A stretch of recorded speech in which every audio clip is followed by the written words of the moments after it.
Hi everyone. So if you watched my other videos about my experience with purchasing the Bose around ear headphones, you'll know that I was not very satisfied with the sound quality that I was getting out of a pair of $126 headphones. They did not beat out the Sennheisers that I have, which, if I can recall correctly, I purchased for maybe $30, $40. Now, the only thing I did not like about my Sennheisers was that I didn't feel that the bass was strong enough. I really wanted to rock out to my tunes a little bit more, and that's actually why I went to try out and purchase those Bose headphones.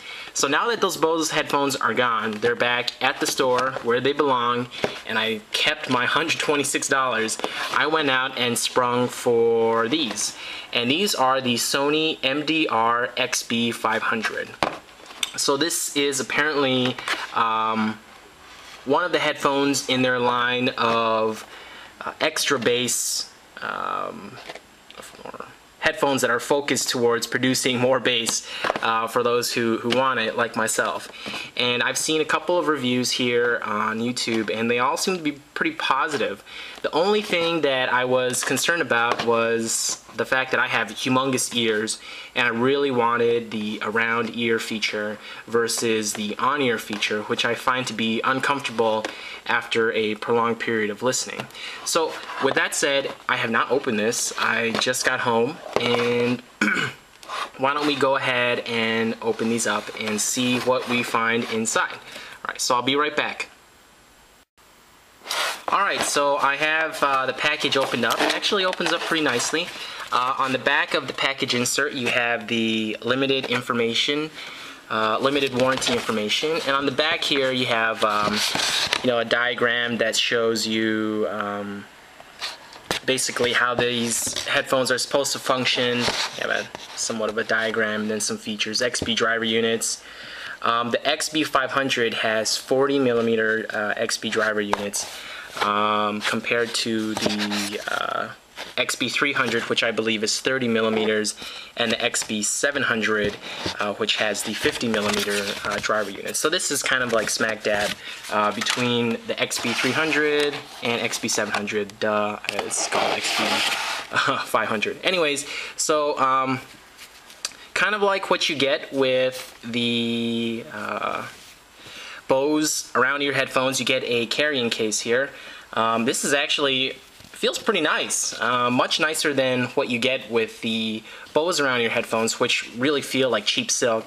Granted, this does not feel like terribly high quality material, but this seems to feel better. The material is actually thicker, so I like this better than whatever you get with the Bose.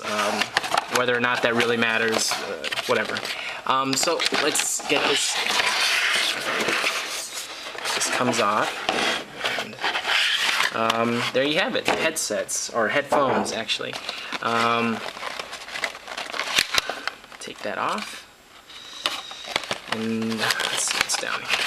Okay, so this folds out.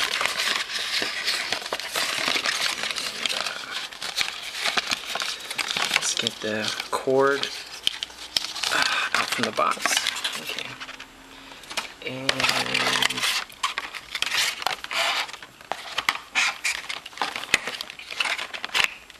so you get the headset, or headphones, sorry, again, and that's it. You don't get any additional, so if you're looking for a 1/4 inch adapter jack, you don't get it here. At least I don't see one at the moment.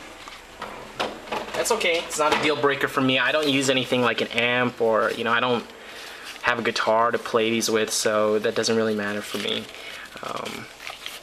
Okay, so, just on initial impressions, these are a lot lighter than what they look like. You think that with these monster truck tires, you would expect that they'd be extremely heavy, but they're pretty light. I think, comparatively speaking, relative to my Sennheisers, which are the EH150s, I don't know, this is a pretty dirty way of trying to compare weight, but they feel a tad bit heavier than those.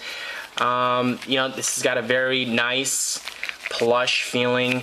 It feels like it's actually memory foam when you squeeze it. Certainly does expand back, and it feels like very nice, soft leather or pleather or whatever you want to call it.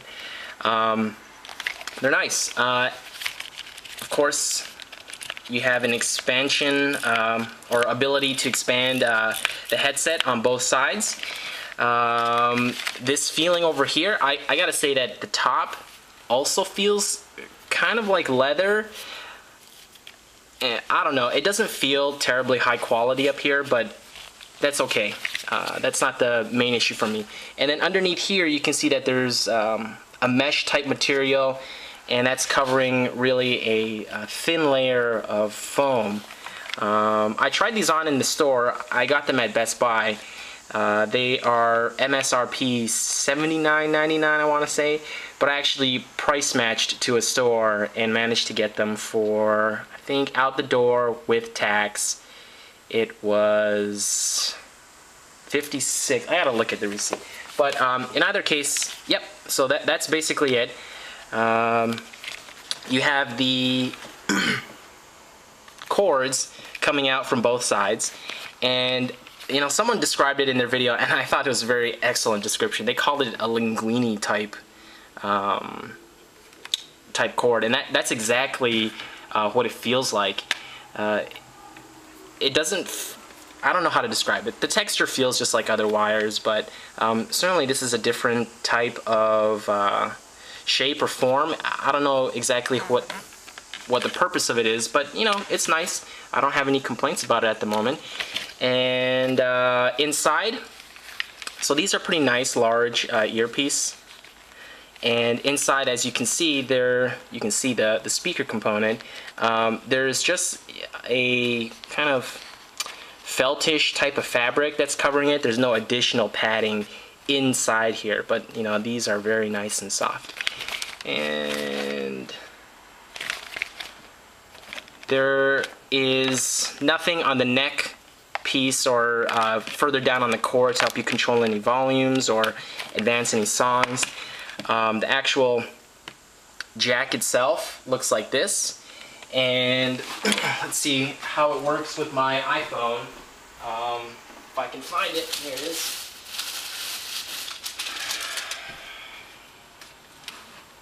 Okay, so it's my iPhone, and yeah, it works very well. No complaints.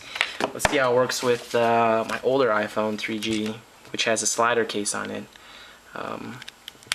Yeah, very nice. No problems with either one of them. And that's that. So I will go and use these, and I will come back and post a response to this to let you guys know what I think about them, much in the same way that I kind of did a non-audiophile type review for my Bose around-ear headphones. So thanks for watching, and I'll see you guys soon. Bye.